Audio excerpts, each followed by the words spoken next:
Narito ang ating latest satellite image kung saan yung minomonitor nga nating cloud clusters nung mga nakaraang araw ay kagabi ng alas 8 ay naging isa na ngang low pressure area.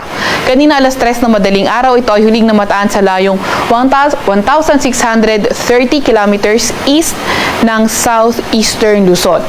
Itong low pressure area na ito ay katamtaman ng tsansa na maging isang ganap na bagyo.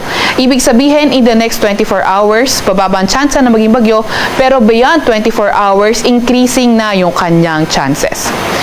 Sa ngayon naman ay nakita natin na posible itong pumasok na ating Philippine Area of Responsibility ngayong hapon o hindi kaya bukas ng umaga.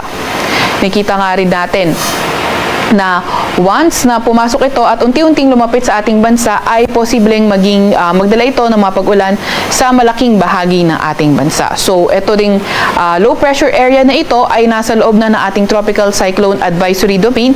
So once or kung mabuhay ito habang nasa Tropical Cyclone Advisory Domain, maglalabas tayo ng Tropical Cyclone Advisory.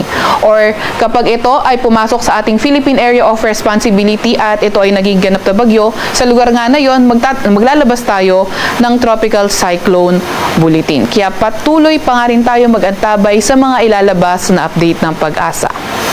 Samantalang southwest monsoon naman o habagat ang nakakaapekto sa lugar ng Mindanao at kanlurang bahagi ng Luzon pati na rin ng Visayas.